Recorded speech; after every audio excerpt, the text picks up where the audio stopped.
That's even more unusual. Welcome back, everybody. Welcome back, welcome back, welcome back. I know we still have a couple of people who are just making their way downstairs, but we have a quick little extra that we need to do before we start into the open mic properly. Marion is here looking to record you all very excitedly for about 5 seconds.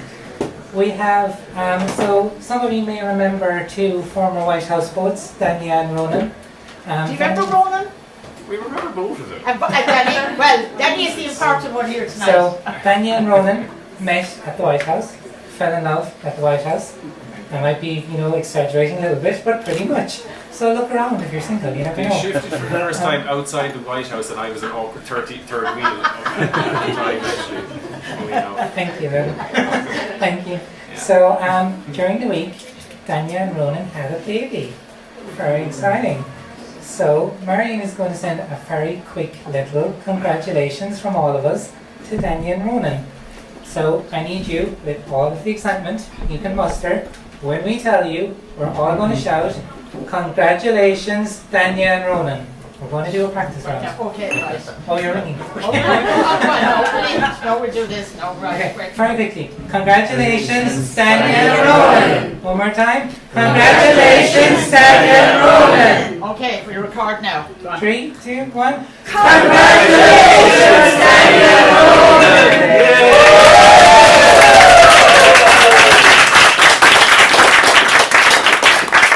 And come back to the White House. Thank you all so very much. Can we give another round of applause to James for his wonderful reading? Thank you very much. We have, as always, once again this month, a wonderful open mics of some regulars, some new people, some people we haven't seen in a while, and I am very excited. We do, as is also a little bit usual, have quite a long list. So you may just ask poets to stick to about 3 minutes. So that's either one longish poem or 2 short poems. You kind of know yourself. You all ready? Yep. Excited? Yep. A little bit more excited? Yeah. Can we please give it up for our regular opener, Mr. Dominic Taylor? Thanks very much, Lauren. Delighted to start off again. And I'm going to read a new poem tonight. Maybe it's not quite finished, but anyway, I'm going to read it. And it's a continuation of my memories of my childhood up in my local estate in Rathfarnham. So it's called Hanging Off the Back of Lorries. It sounds like a Michael Harding title to me anyway. Right. Hanging Off the Back of Lorries, in memory of olden days. Our estate was quiet. Cars were few. A shopkeeper's van, a taxi driver's car. That's all the wheels that ever rolled past our watching eyes. But when a lorry rumbled in to make a home delivery, we would appear from the shadows, from behind the garden walls, hearts hammering as we waited. We stalked it with the patience of young hunters, eyeing its prey. Then, as it slowly pulled away, we'd leap onto the back of the lorry. Most times the driver would catch us as he neared the end of the block, his voice sharp with anger. "I'll tell your mothers," and we'd scatter for our lives. But sometimes fortune smiled and the driver didn't notice us, and as he drove around the corner, headed for the heart of town, our fun turned into panic. Too fast to jump off safely, too far from the comfort of home, through streets we'd never walked, until the lorry finally stopped and we'd leap off and run home. Cut knees and purple bruises told the stories we couldn't hide, adventures written on our skin, blood and dirt and breathless joy mixed together. Those simpler days of hanging off the back of lorries live in us still. They taught us how to reach for distant places, how to taste the wind. Thank you very much.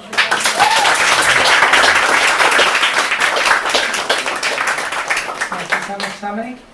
In a moment, Dora will be handing around a poster for the evening, as is also White House tradition.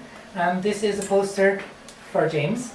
It is of James. And if you enjoyed tonight, maybe just sign your name, write a couple of words, see how you thought, and it'll be a nice little takeaway for you, James, at the end of the night. We will pay you as well, I promise. This is a nice bonus. I think any proper White House, we always have to start with Dominic Taylor and we always have to follow with the wonderful Cora Peters. Give it up for Cora.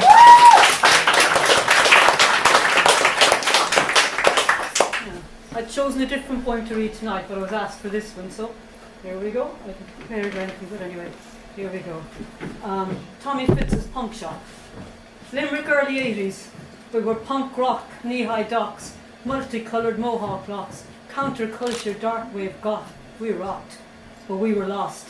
And all we had were chips and spliffs and acid trips, mavericks, misfits. Then Tommy Fitz, the coolest man in Ireland, opened up a punk shop in his basement. And I found my tribe, imbibed with scribes, got drunk with punks, smoked pot with goths, the Ramones, Susie Sue and Johnny Rotten, all in cotton t-shirts on the wall, black lights, fishnet tights, bondage pants of polyvinyl chloride draped in chains. Then Tommy put the records on, the Smiths, the Slits, the London Calling album signed by every member of the Clash, and Robert Smith to Miss You, Kiss You, Love Cats, Cool Cats. We lounge and listen to the tunes and live the life. You brought a piece of London home to Limerick, Tommy Fitz, and I'm relatively sure you saved my life. Thank you for listening.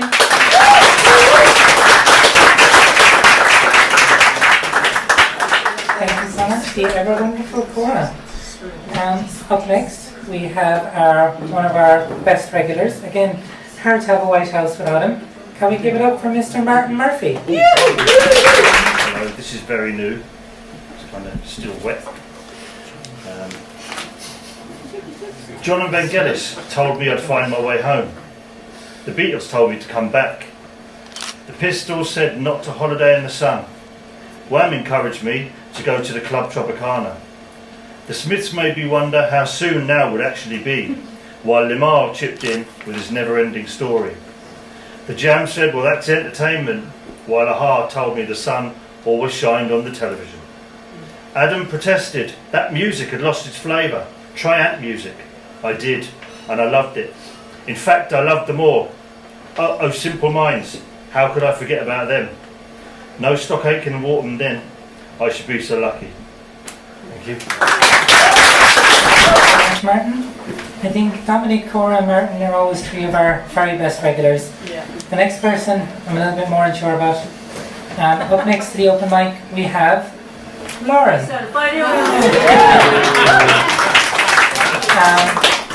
It has been a couple of months since I've done reading, I think, and it's been longer than that since I've done a new poem. So this is like Martin's one, very new, and I'm going to do the very dangerous thing of doing a new piece and doing it off my heart. So bear with me, we'll see how we get on. This is called What Do You Cook When Someone You Love Is Sick? What do you cook when someone you love is sick? Not chicken soup sick or 7-Up sick or even Lucozade sick, no, real sick. What do you cook to distract them from the possibility of dying? Of leaving you behind? But don't say they're leaving you behind because they're not going anywhere and you're not going anywhere, and you can't say they're leaving you behind because that's selfish.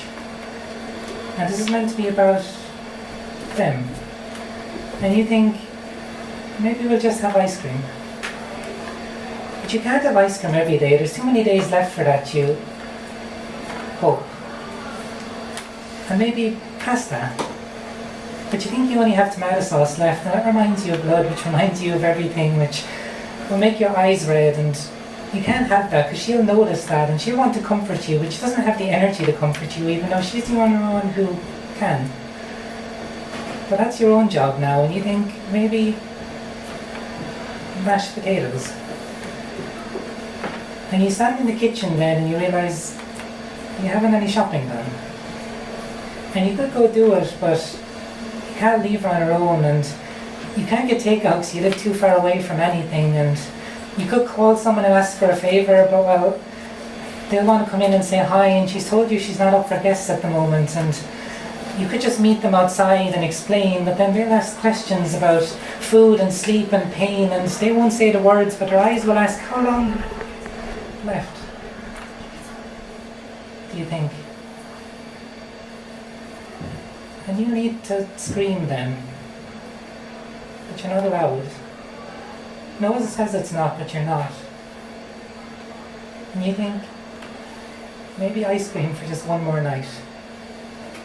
You go to the freezer, you take out a tub, you grab 2 spoons, you wipe your eyes and you go up to your room and you say, I've got your favourite. But she's fallen asleep. You pull the blanket up over her. You go back down, put away the ice cream for tomorrow. Happy she didn't see how red your eyes were. And then you go back upstairs, wrap your arms around her, and try not to hear the clock ticking. Thank you very much.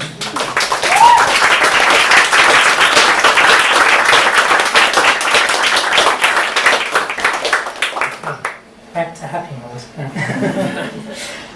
Can we give it up to another wonderful poet, another one of our regulars, the wonderful Miss Marie Studer. Give it up for Marie.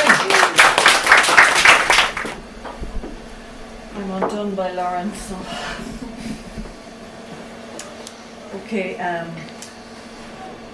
this title of this poem came from my grandson. He was around me a lot during the summer. It's called Later Now. Closer to them.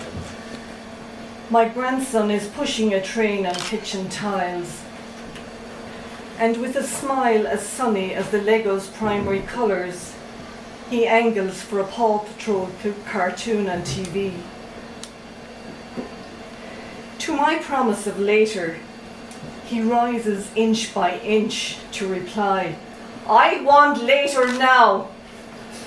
I bend to his pout, bolstering our to-dos. Snack, playground, a stop at George's shop. His stomp softens, and I carry him to the clock face, throbbing its slow, steady beats. And in seconds he agrees to let the hands go unseen, tick-tocking to 4. Sucking biscuit crumbs off his lips, he snaps a sleeper from the line of carriages, then thrusts the express on. His words, like the screech of a whistle, to a time when all I wanted was later. Now that it is later, all I want is now. Thank you so much, Marie. Up next we have not only a poet, but someone who I've seen their guitar playing happening in Limerick recently as well. Can we give it up for Beck?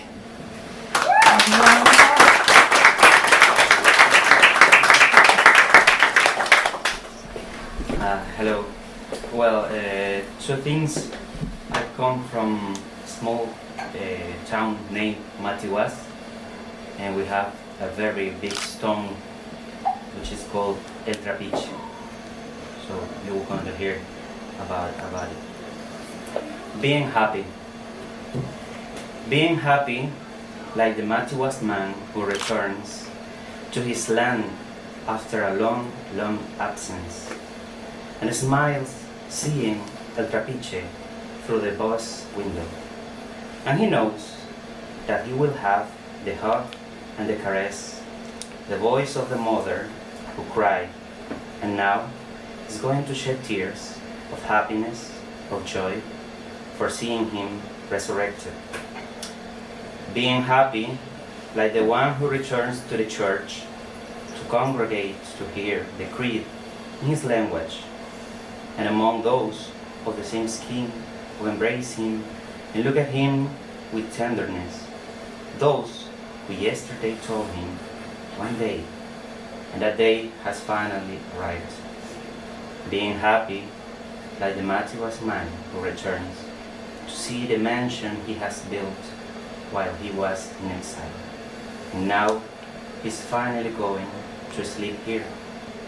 That's it. Happiness is so simple. It's so little, so tiny, that truly fills you. Being happy like a repopulated country. Thank you.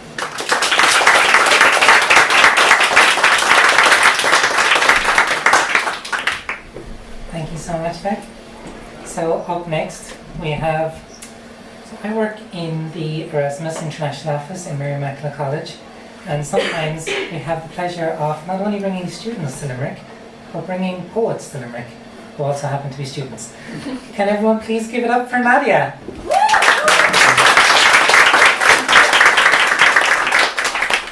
Hi. So the amazing International Office also organized... Thank you. You're welcome. You're doing an amazing job. And they organized a trip to the Cliffs of Moher for us. And I really loved the atmosphere there, and I decided I wanted to write a poem about it. And that's what I'm going to read for you. So it's also called Cliffs of Moher. And this is it. Cliffs of Moher. Out on the wide, wide sea, the gulls are calling. And out on the wide, wide sea, nothing answers but their echo. Staring at the ocean, splashing against the cliffs, I felt I was struck by the chords of it, of the water and the rocks, this epic battle, this war cry, always roaring back to life. It is important, my lecturer once said, to recollect feeling in tranquility, and she meant to catch the fish while it was resting, and this is my fish. The wide, wide sea and my memory of it are two different entities, but if I remember one thing from the cliffs, from the cries and sighs and roaring of the waves, it's the wind, wild and untamed, and the cold stinging in my cheeks. And down there, at the bottom, would have waited my demise if I'd fallen, but instead I understand now the sublime, the water changing the cliffs, and cliffs changing the water. In the eternal play I was the audience of, while never being able to bear full witness. Because there are no curtains to draw, and there's no intermission on the stage, and there's only an end to us watching, and the wind endlessly applauding. Still, I feel it, what they whisper out there. It is peaceful to be taken, almost like a prayer, to the last shore, and they're already waiting for me there.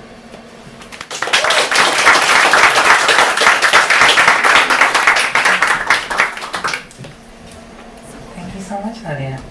So Nadia is not only one of our students, she's not only brilliant, but I believe she is a first-time White House performer, which means give her another round of applause.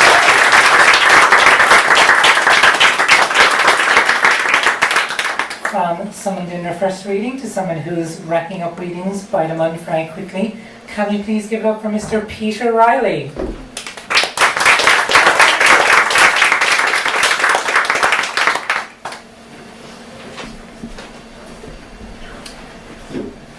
Hello everybody. Tonight's poem is about, I was in Portugal, in the city of Porto last May, and while I was there was a general election that was going to happen in 2 days, but I was actually leaving on the last day. And what really struck me about the political campaigning was the passion of the people. And I suppose really one word to describe this is bombas, which is drums, okay? So I just wanted to explain what that means. And another thing is that Chega are the name of the far-right party in Portugal, okay? So I called it Porto politics. In 2 days, Portugal goes to the polls. Democracy holds its breath as the ghost of Salazar looms large. Suddenly the Carnation Revolution is under threat, with Chega's far-right leader fawning fake cardiac arrest in front of the press. The question, was it actually indigestion? Political parties unite to fight this far-right blight, staging rallies, marching through the streets, urging unity to defeat these fascists and save democracy. The only blood being spilt is from my friend's cut knee, while tripping on a cobblestone, stumbling into the baton. To the boom of the bombas from the departing socialistas, their joint red balloons bobbing in the air, followed by a crawling police car. Their discarded white flags scattered on the ground, lying at the feet of tourists, all sitting around outside bars, drinking Aperol spritzes in the hot afternoon sun, oblivious to what's actually going on. Later at the Mercado, while quietly sipping my juice, bombas boom again. A woman behind a stall erupts and suddenly breaks loose, racing out to investigate this clamour. Outside on the Praca, government parties parade. Cameras scramble around ministers to get a better angle in all the fracas. While orange and blue flags of this PSD, CDS, Coligasso flutter in the sun, hoping to unite everyone. Excited like a small child, our escaped stall holder returns, flying their flag, totally enamoured by it all, smiling at everyone and feeling 10 for 10.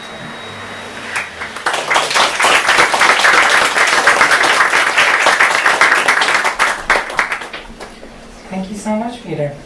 Our next poet, I had a very serious conversation with them and Oren earlier on about how poets are starting to have the same seat every month.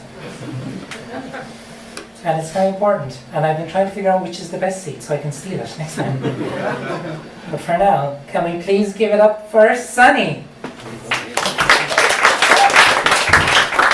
All right, this one's brand new, hot off the press this afternoon. It's entitled, We Are Human. Can you hear me properly? Yes. Okay. We are a bag of bones, linked together by cartilages and ligaments, animated by muscles, signaled by nerves, governed by an integral consciousness, who named us I and the Self. We are a mystery. We all come with a nameless something, keeping us apart from the dead. Some call it life force, some call it soul. We only remember already having it. Never will we live a day without it. No one knows where it came from or where it will go on the day it leaves us. We are the result of drifting scales, finding balance between traumas and cares. Traumas train us to fight, flight, freeze, and fawn. Care places us on even ground, feeling safe and sound. Some of us make others small to feel adequate. Some of us pretend to care to get what we want. Some of us show our sincerity by lifting one another truthfully. Our pain made us vulnerable to the illusion of man-made hierarchy. Social class, standards of beauty, stories of superiority, religious righteousness, they offer us lids, sealing the rotten core of who we believe we are. The reality is, we're all just human, no matter the gender, no matter the color, no matter the preferences. We're all beautiful, fascinating, amazing, yet intricately complicated, sometimes messy. We're all just human, only human, exactly human, evolving through recalibrations, becoming morally impartial, learning to hold one another in the deepest part of our hearts. Thank you. Thank you so much, Sunny. Words to take with us for this evening, definitely. Up next, I am very excited to bring you not Mary A, not even Mary C, but I'm very pleased to welcome the one and only. Give it up for Mary B.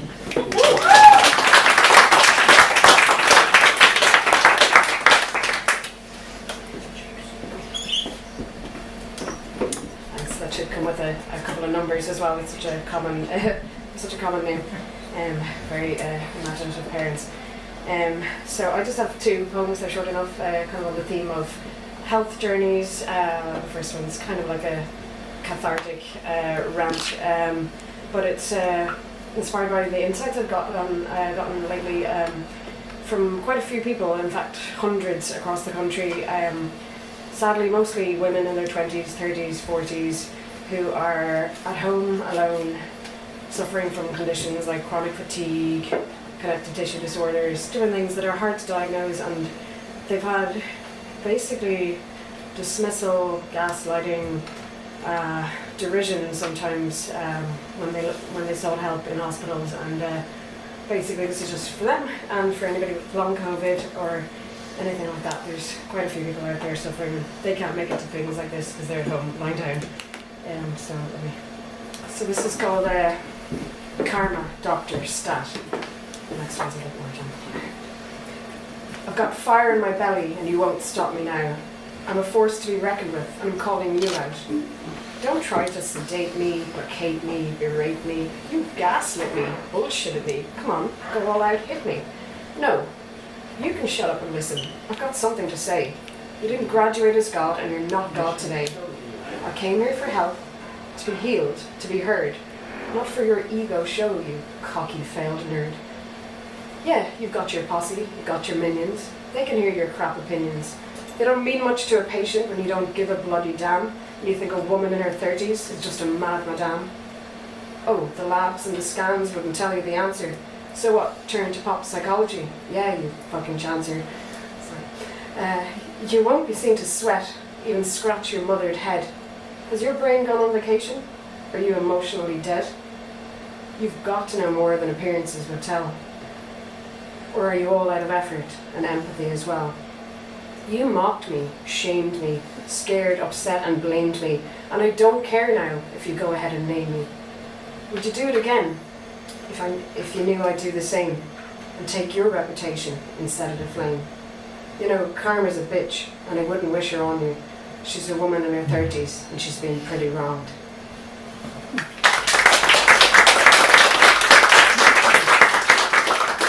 Sorry for the expletives, but there are really quite a lot of people who've been treated really badly.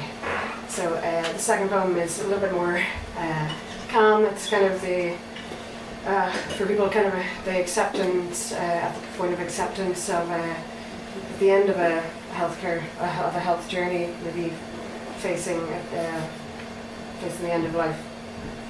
So it's called Undoomed.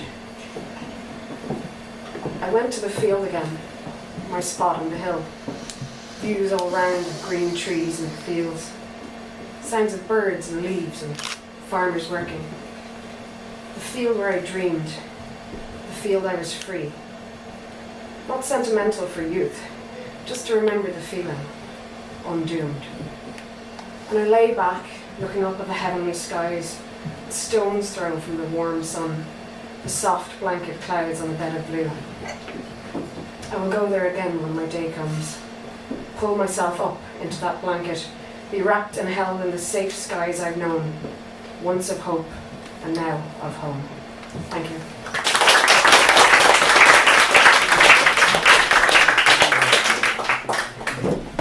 Thank you so much, Mary. Apologies if I'm wrong. Is that your first time at the White House? 2 years ago. Close. First time in a long time. Give it a round of applause. Thank you so much, Mary. The next person I have been seeing on campus in Mary I quite a bit recently, and I kept thinking to myself, that person is around the block for someone who's not a student. And then I realised she's a student, which I probably knew and forgot, and I'm very sorry. Can we please give it up for part of the McCarthy dynasty? Give it up for Kaya.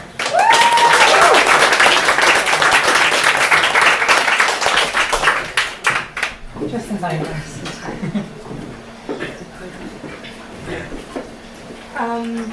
This one's quite new, so it doesn't really have a name yet. If anyone, a lot of poets here tonight, if anyone has any ideas for me, feel free to let me know. But I wrote it yesterday, and it's kind of about reconnecting with people that you may have not seen since childhood, or it could be a year, or however you want to see it yourselves. But we were children when we swore it. The cows lying down meant no rain. It pissed sideways that day, flooded the yard, sent us running home with our socks squelching, our knees scarred from parish yard games, our laughter spilling louder than the storm. Magpies quarrelled in the hedges. The sky kept breaking itself open, and still we thought the world was ours to outwit. Then the hush of years, 13, 14, 15, you a blur at the shop door, me swallowed by bus windows. Childhood thinned to just a rumour, like bog cotton trembling in the softly nan air. Fragile, unruly, carried off on the wind. We passed without speaking, two strangers bound by a story we had forgotten how to read. And then 18. The scanner at noon, waves grinding their prayers into cliffs, our hands brushing like shy conspirators. The gulls wheeled above us, the curlew's cry bent over the water, as if the whole coast was listening in. Your words spilled clumsy and bright, a confession breaking out. I let the silence hold mine, like a seashell pocketed from Clare, a song kept private but always calling. We were not saints, we were weather, we were tide, we were sharks inked and conditioned to move forward until the invisible tether pulled us close again. The hedgerows wrote our story in hawthorn, the swallows stitched us into their sky. The world had tilted gently in our favour. So if the cows lie down again tomorrow, I'll believe them, even knowing the storm will come, because this is trusting old signs. Walking through the rain, two Egypts grinning at the downpour, as if the whole wild field of it, cows, magpies, curlews, and even shimmering threads of childhood, had circled us back together again.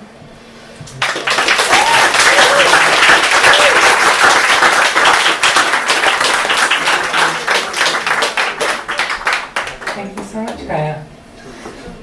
Up next, I need to, on behalf of the White House Poets, give an apology to this following poet.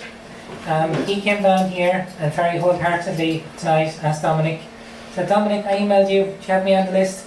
And Dominic went, yes, of course I have you on the list. Dominic did not have him on the list.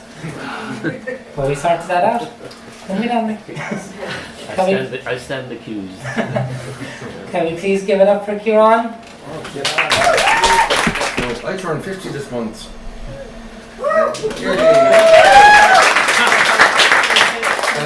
I've made a resolution to speak my mind a bit more often, but this is a bit of a rant, so bear with me. A bit of a rant. It's called Notes on a People in a State of Chaos. Notes on a People in a State of Chaos. Note 1. In an alley off at Dulcourt Street, Limerick, a man lays a mat and bows to Mecca. Is his solemnity a threat to my identity? In Limerick once, there was a chaos of churches, chapels and meeting houses until their tribes died out. Note 2. We are well versed in the ways of wars of words. We have indeed fought battles, those silent tears behind nailed oak doors.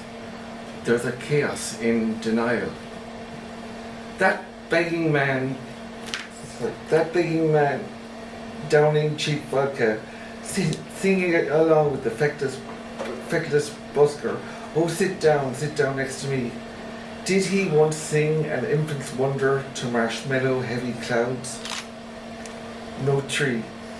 The Limerick Famine Memorial is a broken, parched heart, left by those whose kin survived. Now we die of diabetes and obesity. Some philosophers call this victory. Note 4. Why do I mock that which I love? Why don't I glory in the chaos? In the heat of the hunt, it's quite simple. People come and go, and land changes hands. Note 5. At Ballyhaig in Kerry, by a chaotic sea, a sign shows the absurdity of a nation. Honesty box, eggs and veg, it says. CCTV in operation. Thank you very much. Thank you so much, Kieran.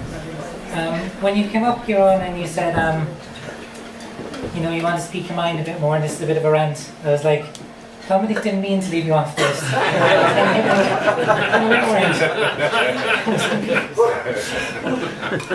It's okay, it's all good.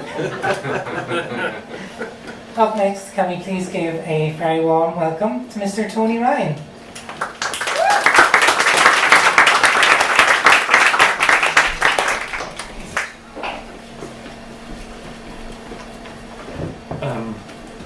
suppose it's my first night here.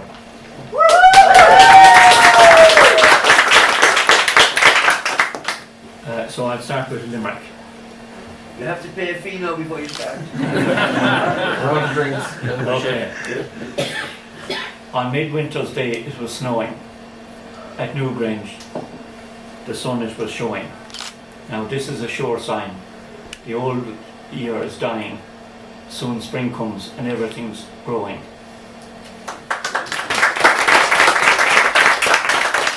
And this is the one I wrote when I was in school.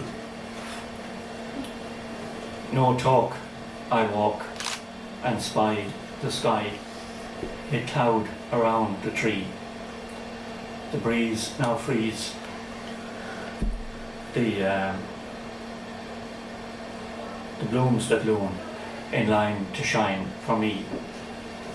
And on went on my couch I slouch, with thought of naught for hours.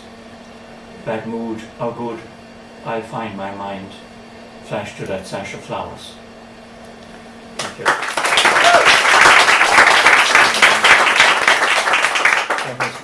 That was my fourth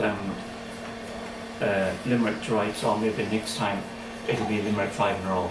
Thank you.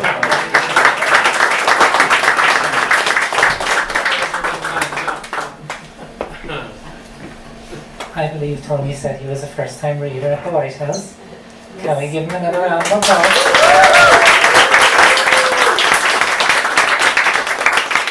Thank you so much, Tony, and to all of our first-time writers tonight, please don't be last-time writers. Come back. We'd love to see you. Up next, can we welcome Mr. Ger Sheehy to the stage.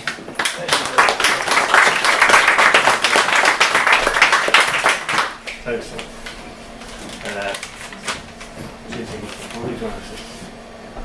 This is written out of frustration and anger, I think, for all of us. We all have the same thing. It's called Holocaust.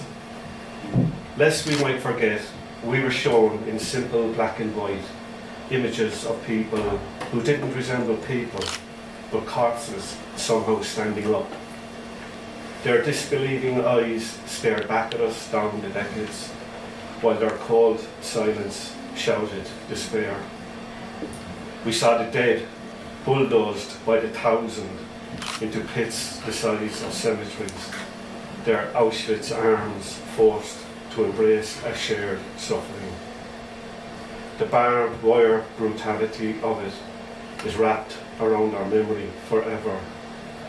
How then, in high definition and terrifying colour, have you so cynically forgotten?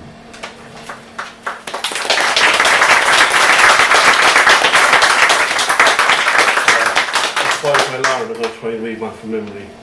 Yeah. It's called Unframed.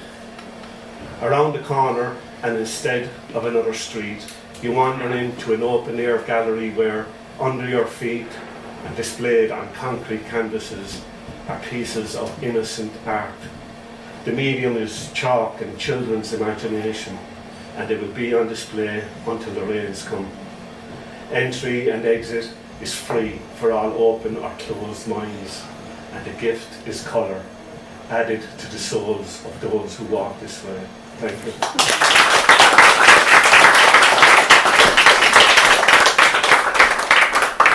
Thank you so much for sharing, Ger. And actually, you just reminded me as well, on the off chance if anyone is interested and anyone likes reading their poems off by heart or likes that kind of side of poetry, the Munster Poetry Slam is on next week. So it's tomorrow week on in Waterford, and it is always a really fun night. And so if anyone's interested in signing up and would like more information, maybe just let me know at the end of the night and I can pass it on. But for now, most importantly, someone who is another one of our very, very wonderful regulars, I don't think I say it enough, can we please give it up for the brilliant Mr. Stephen Roach.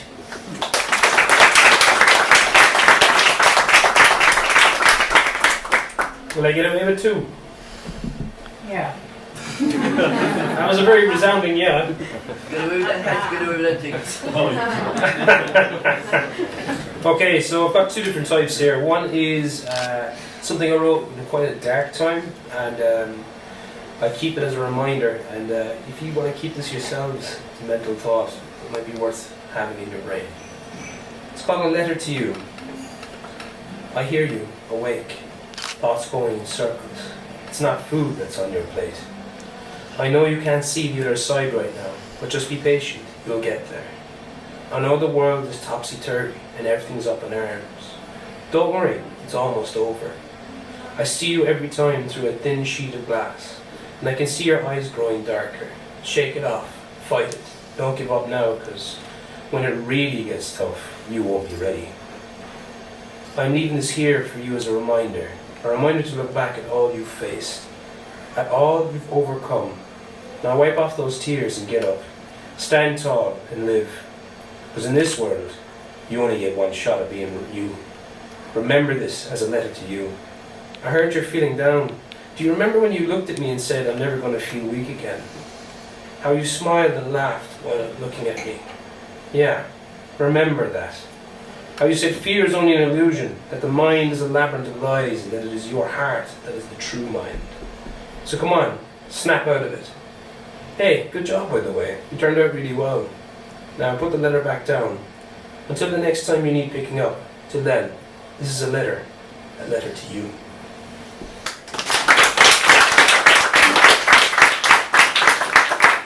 Okay, and the second one is I got a tooth that was bothering me recently and I got pulled out.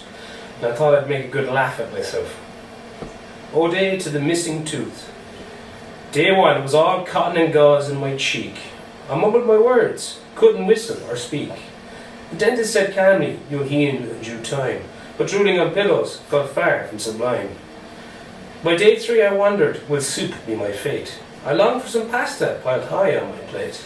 Yet smoothies and puddings became my new friends, while saltwater rinses made wounds start to mend. On day 5 the cravings began to take hold for pancakes with Nutella, the dream I was sold.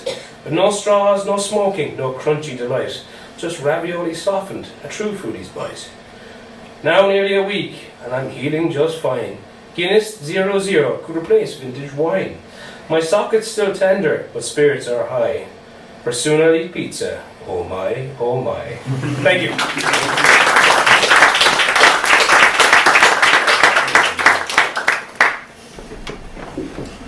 Thank you so much, Stephen. I think that was still less than 3 minutes. Good job. No, on time. Very considerate, very efficient, very caring. Up next, we have the man who may have the best seat in the house after discussions from earlier on. We're still thinking about it. Can we please give it up for Oren, who is... It is a great seat, but it is a hard seat to get out of. So we need to keep the applause going for another few seconds.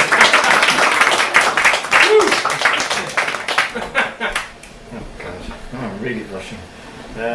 Okay, 2 short poems. Good evening, wonderful evening by the way. First one, Alexander Wormgrind saves the planet.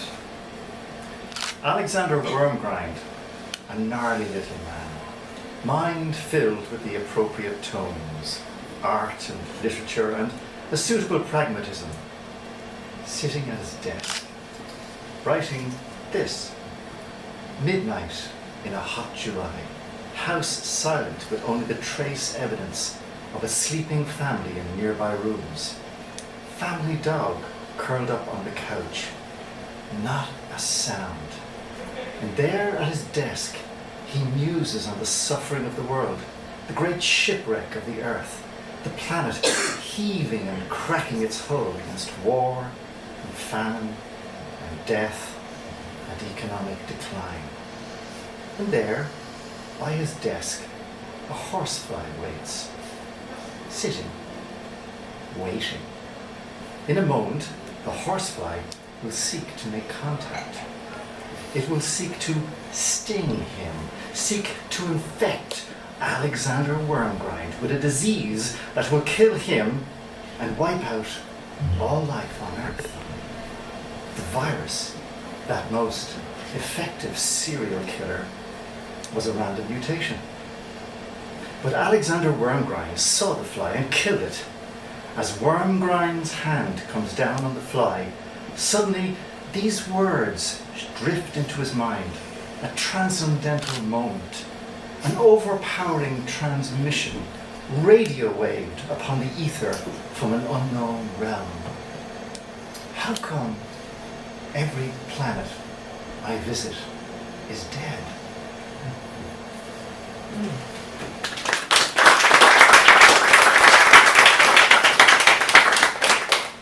And continuing the note of optimism, Joe the astronaut does quantum physics with Jesus. I dream of the oceans, I dream of the rivers. In the depths of this vacuum I burn. The starlight is blinding, it cuts into my mind's eye. I can't look at space anymore. Each night I dream of the distance between us.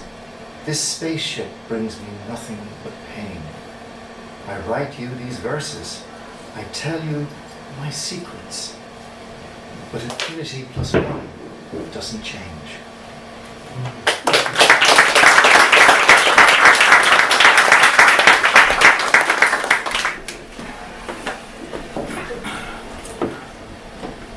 Joe the astronaut does quantum physics with Jesus. I think that deserves a round of applause on its own.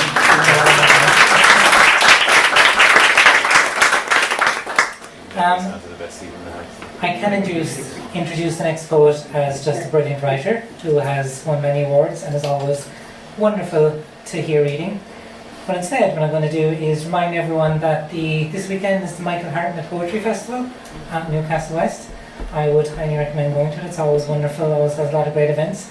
This year they've also brought back the Poetry Slam, which is very exciting. Though it's closed, so you'd had to apply a few weeks ago, I think. So without any bitterness, up next I would like to introduce the person who beat me at the last Michael Hartnett Poetry Slam. Please give it up for Mr. Edward O'Dwyer.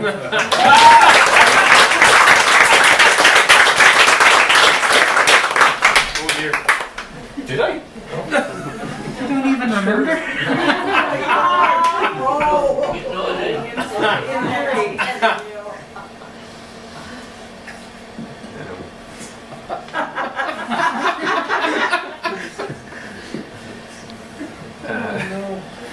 It's been a very optimistic night, and I'm gonna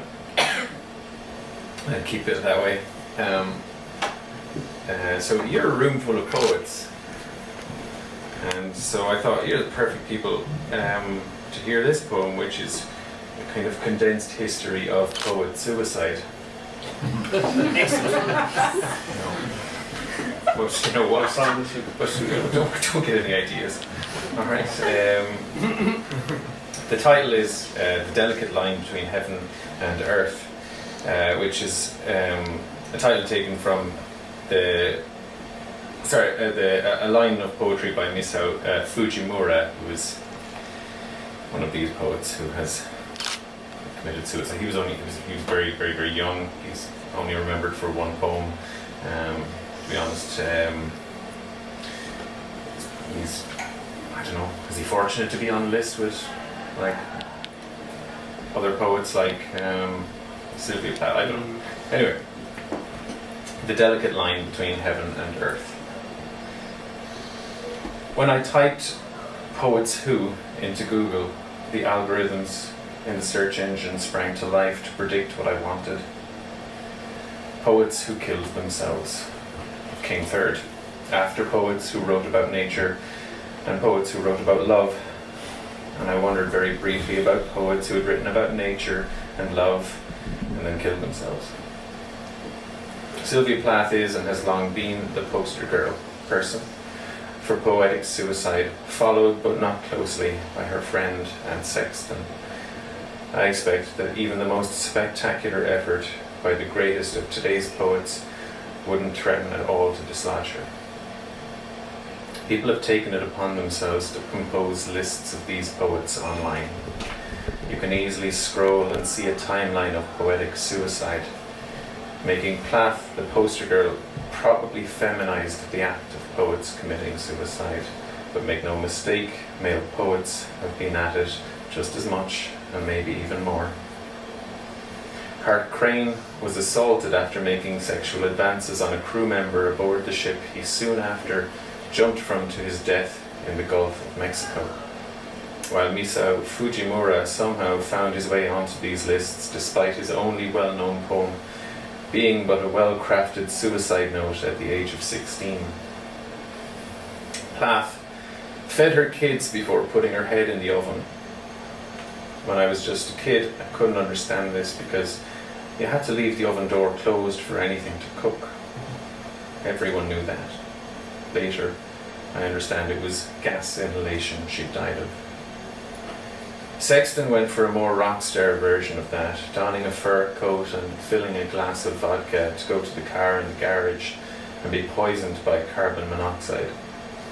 John Berryman jumped from Washington Avenue Bridge in Minneapolis after leaving a note for his wife, "I am a nuisance."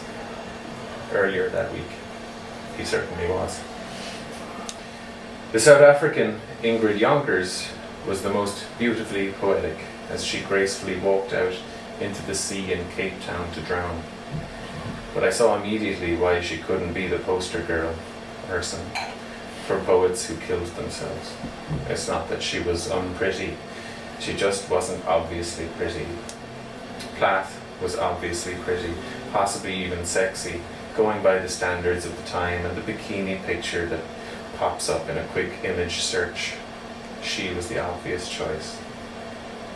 When people see Plath's picture, they are likely to feel the sense of tragedy that little bit more, likely to speak of waste that little bit more, likely to consider the delicate line between heaven and earth that little bit more.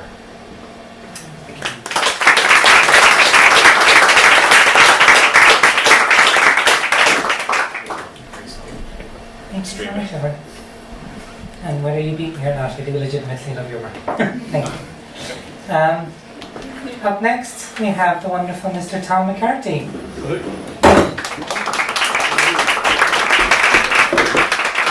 This is called What is Poetry from Alpha to Omega? Poetry is an inextinguishable craving, zealous to the extent of being foolish when expressing one's inner feelings poetically. A desire to describe verbally or by way of transcript the magic in seeking out the missing link. The wonderment in the regularity in rhythm and the similarity in rhyme. The mystical myth of the muse, one of nine. The challenge in conjuring up phrases in a bid to impress the importance upon choosing the ideal words of expression when communicating your ideas with the intellect of others. Sometimes losing yourself to the aromatic scent of the cauldron simmering concoction of words, enhanced by the essence of adjectives, verbs and nouns. Formulating phrases of substantial abundance from the ever-parading alphabetical consonant and vowel. The beauty in the idiomatic parlance of speech, capturing one's imagination with its versatile mannerisms, adaptable and agile, fluctuating consistently with explanatory precision, culminating when describing the fundamental ingredients required to communicate universally, capitalizing syllables, symbolizing words, unique in its own feasibilities, skillfully justifying technique, deliberation and distribution, understanding and distribution, rigorous in its determination to formulate avenues of understanding by providing the text, creating the cause, explaining the reason, generating dialogue by solidifying syllables, vowels, verbs and nouns. An alphabetical monograph, a sublime subject, subject to scrutiny in all subjects, with an inconceivable abundance of tributaries, manoeuvring constructively, fabricating a benevolent flow of literature beneficial to all, especially those seeking out the missing link from Alpha to Omega. I don't know, I got through that.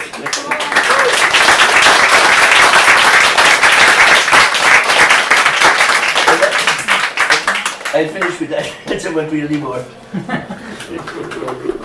Give it up for Tom McCarthy. If anyone else wants to use the chair, you can use the chair as well. It's quite comfy. Thank you so much, Tom. Up next, we have our third Mary I student of the night. Must be very proud. We have our very own doctor in waiting. Can we please give it up for Emmy?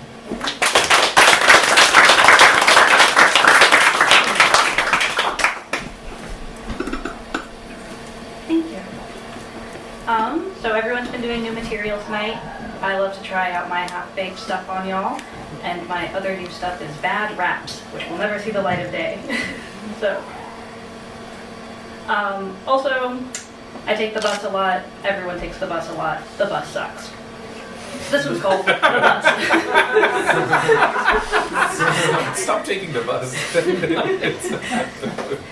Stepping off the train, I divert from exit towards mock-wet floors, the public restroom, where the seat is warm and wet. Two teenage girls play pop music loudly from their phone, and I must choose if I am grateful for their sharing or just grumpy and old. Hands washed and imperfectly dried, I emerge from the station in time to see the departing caboose of the bus that I could have just barely caught, had my pitiful mortal form not needed to piss. Was just about to give up, after half an hour of waiting, every app saying it was cancelled, when it turned the corner like a glorious beast. The bus has now swallowed me, some sort of biblical whale, with ribs made of brightly colored, accessible handrails, gently conveying me back to my home. Thank you.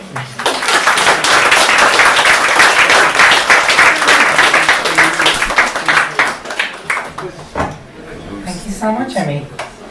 Emmy, that was great, but just saying, if you ever do want to share your bad raps, you're very welcome.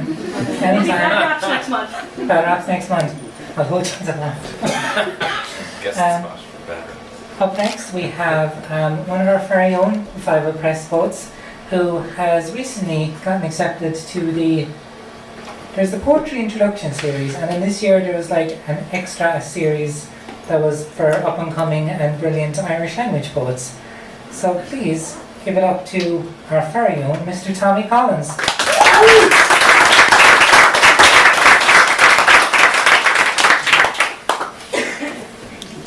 Thanks, Lauren. I think the Cade Linta thing has been running for a couple of years, but yeah, it was absolutely incredible to be accepted onto it this year.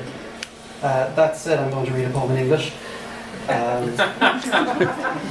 think I wrote this one last winter and I haven't tried it out in public yet, so we'll give it a crack. Snowblind.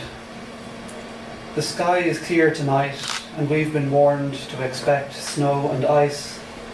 But I'm just happy to see a few stars shining, no matter how faintly, with the lights of the city bleaching the atmosphere and, more's the pity, hiding all that celestial decoration from those of us with the time and the eccentric's inclination to gaze into the heavens after dark, even when temperatures hover near zero, standing on the front lawn or the local park, to look up and play at being a druid, a sage, a seer, a philosopher, to imagine as fluid all our notions of time and space and life and death, even words themselves, nights, days, must mean nothing at all to the light of stars so many light years away and to their planets and their own flights, such as we here might imagine them, beyond moons, asteroids, comets, belts, black holes, supernovae, beyond the hem of all that is understood and known, beyond true and false, in that fantastic and mostly empty zone where we can imagine anything. Multiple dimensions, different physics, all of our ologies splitting and varying. And I reckon I would see it all turn white, every inch, if only I could stand here long enough to see expanding galaxies share their light over the next few billion years. But first the clouds will come with flakes of snow to blind it all, impose their silence on my cold ears. Thank you.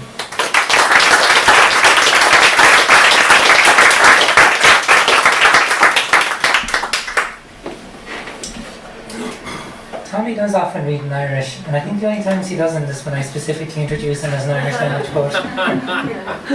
We need to coordinate this next time. But you're wonderful in both languages, and we love having you. Up next, we have a writer who, God, what's her name?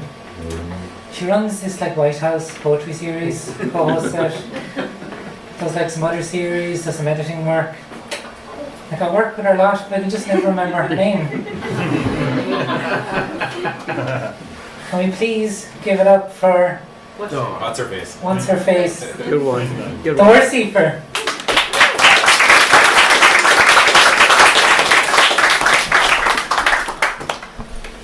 I answer to anything. Jer, gel, Bernie, anything. I was debating what to read, but then you were talking about a certain substance, and I chose this one. This poem, the assignment, the prompt for the poem was to write from the point of view of a nemesis or somebody you would never, like, someone you would never be. And as someone with hay fever, that's how this poem started. This is called Spring in Castle Troy. The daffodils came up in time to call the receiving line of spring. Begonias, pansies, allium have risen, heads abuzz, guarded by centuries of Siberian bug loss. My droning throne circles, delineating traces of shadowed green, bladed bounds, decapitated daisies and other weeds in its wake. I perfume the public pathways beyond my fence across town lines with discarded cuttings. Sure, they're organic. They fall like rain over the wall on the heads of the unsuspecting, joining the emptied cans from men in trainers, refilled with golden liquid, circumscribed with butts. Maybe we'll finally win tidy towns this year if Tommy Collins's kids don't express their creativity with chalk on the pavement.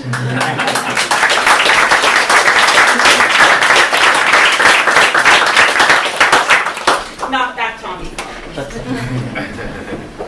You know another Tommy Collins? I know many Tommy Collinses. You okay, Tommy? Up next, we have our final poet. Oh, jeez, come on. I know. Me too. Can we please give it up for Michael O'Mahony? I came late and I barely slipped up here. I barely got in.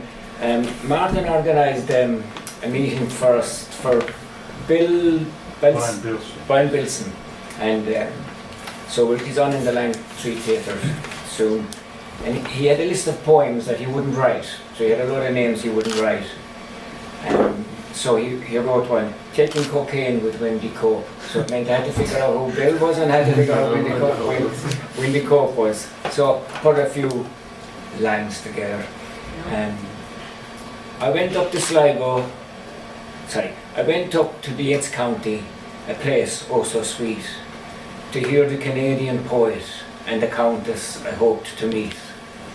I met with Wendy Cope, a poet, I really don't know her. She said, if you have time, should we be doing our line?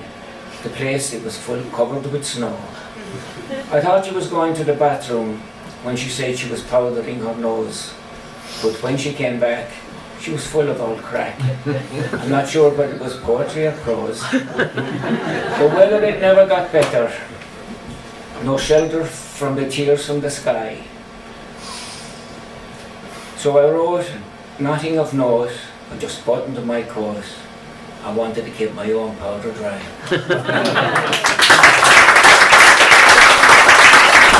Don't do drugs. Or do. Whatever you want to do. Thank you all so much. This has been such a wonderful night. Before we finish up, I want to give a quick shout out. We have the wonderful Colin Scully as well as next month, so please do come back again. It is, shockingly, on the first Wednesday of the month. That first Wednesday series, I know. Also, a big thank you to Poetry Ireland once again. And I say a very quick thank you to Marion, our bookseller. To all my wonderful co-hosts. two men to my left who without them this wouldn't be possible. Give it up for Mr. Dominic Taylor. And the ever wonderful man who captures all of Limerick poetry. Give a big shout out to Pat. And of course to the White House. And can we give a very, very huge shout out to our wonderful guest reader for tonight. Give it up for James.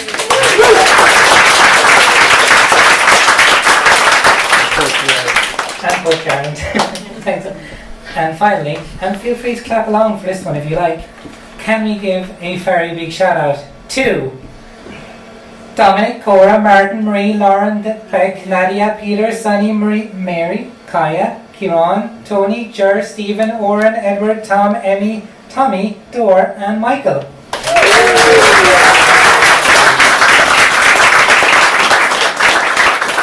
We'll see you all next month. Thank you all so much for coming and safe home. Have a great night. Back in our small town where the sun sinks low, I remember Friday nights, the lights all aglow. You in your sundress, golden hair in the breeze, your sweet southern smile bringing me to my knees. Oh, those golden moments under the sky so wide, dancing in the moonlight with you by my side. Every memory lingers like the scent of sweet pine. In a world full of chaos, you'll always be mine. Sitting on the porch as the crickets start to sing, the fading light wraps us in that sweet golden ring. We stole a few glances as the stars came out bright, just two small town lovers lost in the night. Oh, those golden moments under the sky so wide, dancing in the moonlight with you by my side. Every memory lingers like the scent of sweet pine. In a world full of chaos, you'll always be mine.